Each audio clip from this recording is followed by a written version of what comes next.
Do you use Wikipedia as a source of research? Do you trust it as an unbiased, objective representation of the truth? Well, unfortunately, it's been taken over by far-left mentalists like every Western institution, and the bias is now insane. Wikipedia says that Trump is categorically a fascist. I mean, I like Trump, but he's not that good. They say that Israel commits genocide, but China doesn't. There were no mass killings under communism, and anything they don't like is a conspiracy theory and excised from the records, like Stalin removing someone from a photo. So Bill Clinton's friendship with Jeffrey Epstein is expunged from history. Far-left journalist Owen Jones was caught out editing Wikipedia entries on Hamas to remove a reference to suicide bombings being a war crime and to point out that Hamas were popular for their charity. Oh yeah, remember their sponsored Beheadathon? I mean, Hamas are basically Lenny Henry with balaclavas. I mean, I guess Owen Jones isn't wrong technically. They are popular with a certain segment of the population, and a lot of charity money does end up going to Hamas. The latest example of Wikipedia's far-left revisionism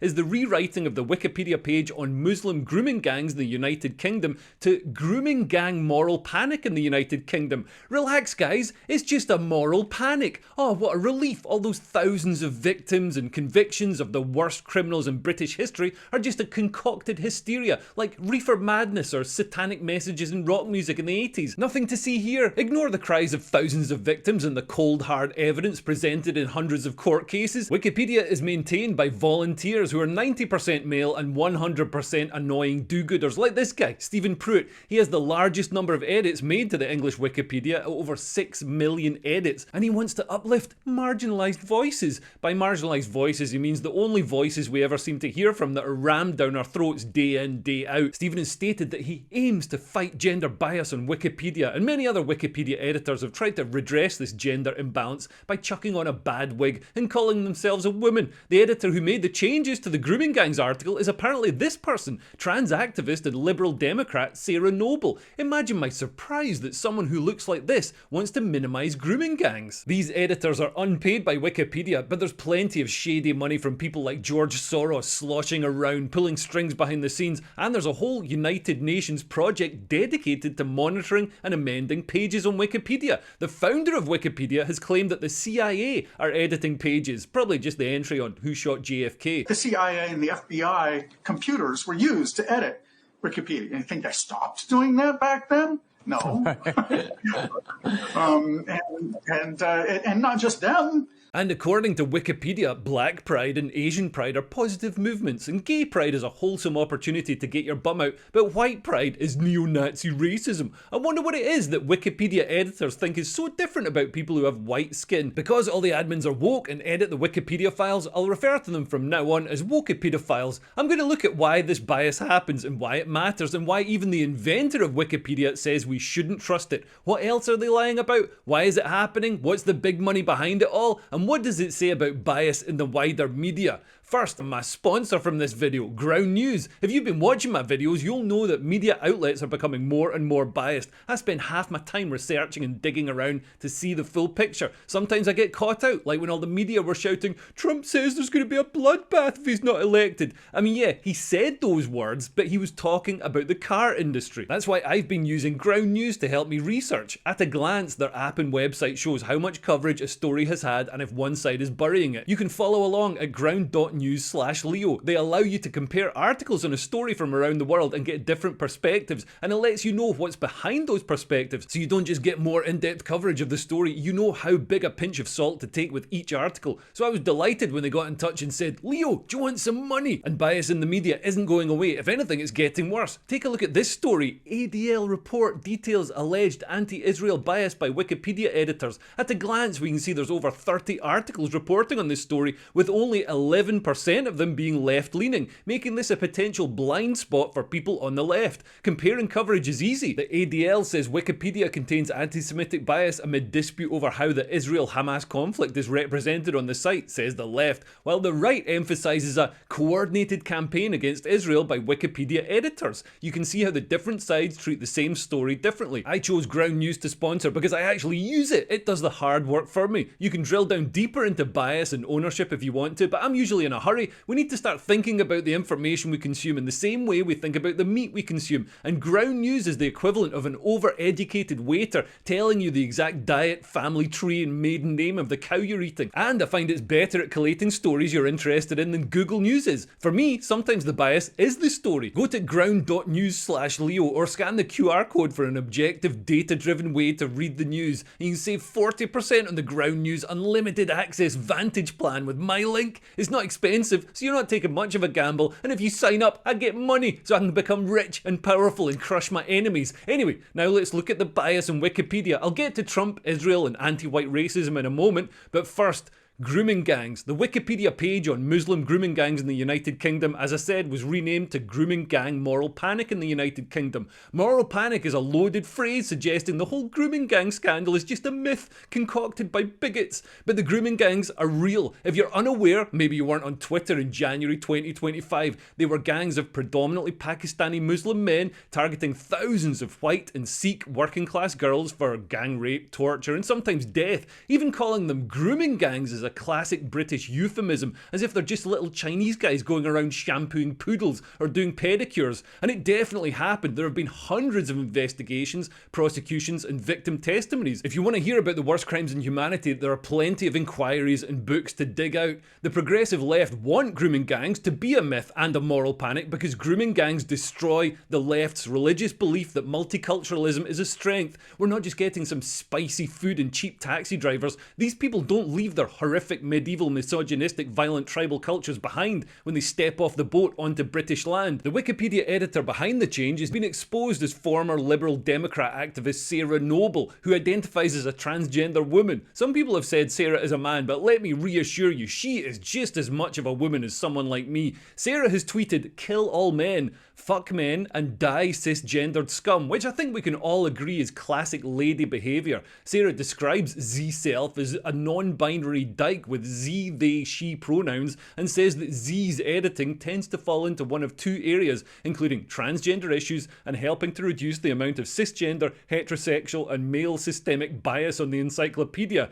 Yeah, alright mate, it's not 2020 anymore. However much Sarah might look like a trustworthy lady, the edited article on grooming gangs is willfully misleading. It conflates the issue of grooming gangs with the wider issue of child sexual exploitation to try and dilute it, and it doesn't take into account proportionality. Of course you'd expect historic cases of child sexual exploitation to mainly be white men, as Britain has historically been mainly quite white, although that's now changing. But if a tiny proportion of the population, a subset of Pakistani Muslims, predominantly from the Mirpur region, is still committing an outsized number of particularly barbaric crimes, then it shouldn't be swept under the magic carpet. I mean, just look at the names and the mugshots of the perpetrators of these crimes. Although obviously I'm making an assumption about the background of the perpetrators, it's entirely possible that a native British person could have named their child Muhammad Jal Abdul Ali Jihadi Death to the West Toyota Hilux. Wikipedia minimising and obfuscating these crimes is doing exactly what the state did. Social workers who raised them as an issue were sent on diversity training or demoted, journalists were smeared as racist, anyone who raised concerns about it was dismissed as a bigot. Ideology seems to trump facts on Wikipedia. When a medical study looked at medical conditions described in Wikipedia pages and compared it to actual peer-reviewed published research, Wikipedia contradicted medical research 90% of the time. There's also an issue on Wikipedia with people editing their own pages. Take the notorious case of Johann Hari. He was an up-and-coming journalist. He was caught red-handed editing his own Wikipedia page to paint himself as one of the essential writers of our times. He also used the platform to smear his rivals. It derailed his career, but countless other self-promoters slipped by unnoticed thanks to Wikipedia's baked-in anonymity. And this is Priyamvada Gopal, who looks like she's about to rip Indiana Jones's heart out of his body in the Temple of Doom, but is in fact much worse than that. She's Professor of Post-Colonial Studies at Cambridge University. She's not achieved much as an academic except to make crass racist statements such as "white lives don't matter as white lives" and "abolish whiteness." Charming. I mean, if you're going to be an anti-white racist, at least come up with something original. She also claimed that Tory politician Priti Patel is a reminder that many Asians in British Africa had ferociously anti-black attitudes and were used by colonial administrations to keep black populations in place. And Priyamvada compared black politician Lord Sewell to Nazi propagandist Joseph Goebbels because Sewell had the temerity to suggest that Britain isn't racist, and she was accused of tweeting conspiratorial editorial attacks on Jewish student journalists. Her comments generated some controversy among the small number of British people who still think that the genocide of white people is a bad idea, and she had Home Office lectures cancelled, which meant they had to get a different frothing-mouthed anti-white racist in. But you wouldn't know any of this from her Wikipedia page, which has had any mention of these controversies removed by a Wikipedophile who seems unusually obsessed with making sure Wikipedia only says nice things about Priyamvada Gopal and hides all the bad stuff.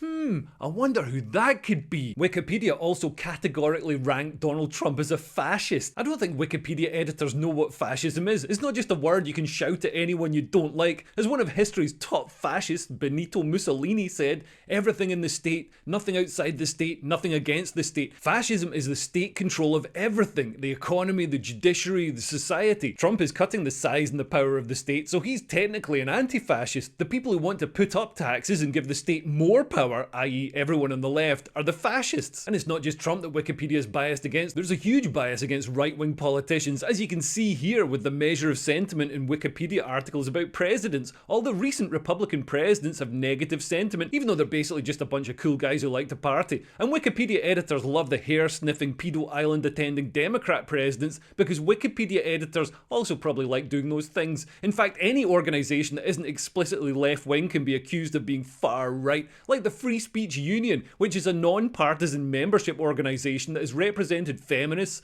pro-Palestinian protesters, environmental activists and former Labour MPs, and have a former Labour advisor on their board. But if they don't like right-wing politicians, Wikipediophiles love communists. The page outlining the deaths of millions in communist states, including the Soviet Union and China, has been flagged for deletion because some Wikipediophiles don't like mass murder being blamed on communist ideology. The dedicated entry listing the actions of figures like Stalin, Mao, Pol Pot and Kim Jong-il has been accused of putting forward a biased anti-communist point of view, and site administrators will decide whether or not it should be removed. One page that definitely won't be deleted though is anti-communist mass killings, where they detail all the horrible, terrible persecution of communists. It might seem mean to kill communists, but they'd only kill each other or starve themselves to death anyway. And Wikipedia is quick to label anything that goes against the communist ideology of the disgusting fat nonces who run it as a conspiracy theory. So gender ideology isn't listed as a category, but as a conspiracy theory and part of the anti-gender movement.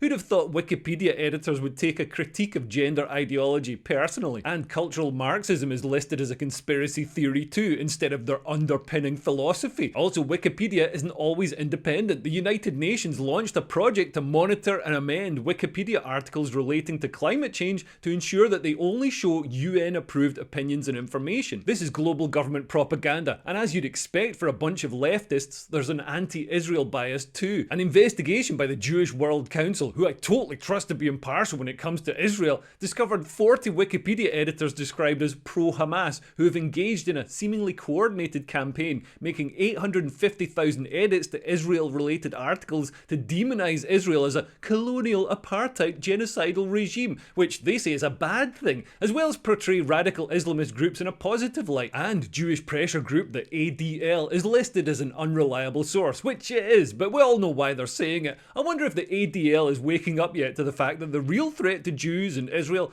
doesn't come from the right. There are Israel flags at Tommy Robinson rallies. It's the left that are the threat now. And Wikipedia editors refer to a genocide in Gaza as if it's an accepted truth, when no serious mainstream news outlet does that. If Israel wanted to commit genocide against Palestinians, they could easily. Instead, the population of Gaza has increased hugely. Meanwhile, an actual genocide of Uyghur Muslims in China is written up as a persecution, even though they're killed, forced to work as slaves, sent to re-education camps and mass sterilised to remove them from the Chinese population. Although, in fairness to China, when's the last time there was an Islamist terror attack in China? Maybe there is wisdom in these ancient Far Eastern cultural practices. Even the man who invented Wikipedia says that nobody should trust it. If only one version of the facts is allowed, then that gives a huge incentive to wealthy and powerful people to seize control of things like Wikipedia in order to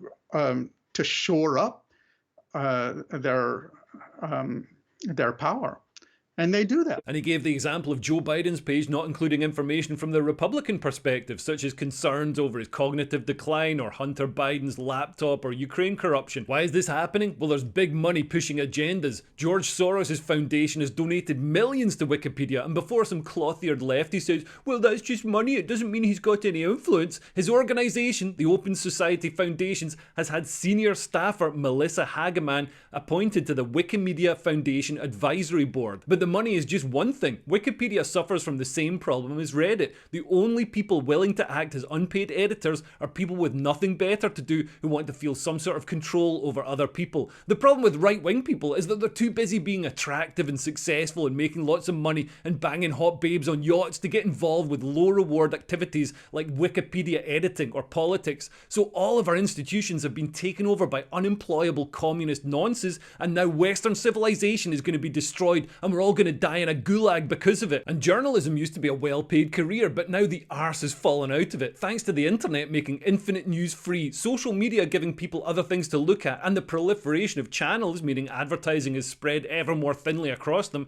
Newspapers no longer have the resources to fund thorough, balanced investigative reporting. According to the Financial Times, a reader needs to spend roughly 6 hours on the Daily Mail website to generate £1 of revenue through adverts. This pushes news outlets to be cheap and clickbaity to try and get readers' eyeballs on the articles. The idea of investing huge amounts of money in investigative journalism to find something out that you might then get sued for and lose even more money on isn't appealing to papers anymore, when they could just run some bait bollocks about vegan children or a pop quiz to find out which sweater you are. Journalists don't even have time to check their sources anymore. They just go to Wikipedia. Not that journalists are even interested in objective truth anymore. The lack of money means that a lot of journalists aren't in it as a career. They're in it to change the world for the better. As anyone who lived through Mao's famines will tell you, there's nothing worse than someone trying to change the world for the better. This new activist class of journalists already has their ideology and their utopian ideal for what the world should look like, and they'll bend their journalism to fit that ideology. A friend is on a journalism course and she says they're all completely captured by left-wing propaganda. They all have the worldview that right-wing people are all fascists. Anyone who mentions grooming gangs is a racist, and socialism is good. They're all activists and they don't even know it. And this is going to have a big impact. You know the misinformation laws that the government is pushing through, the Online Safety Act and the regulations around what can and can't be said on social media?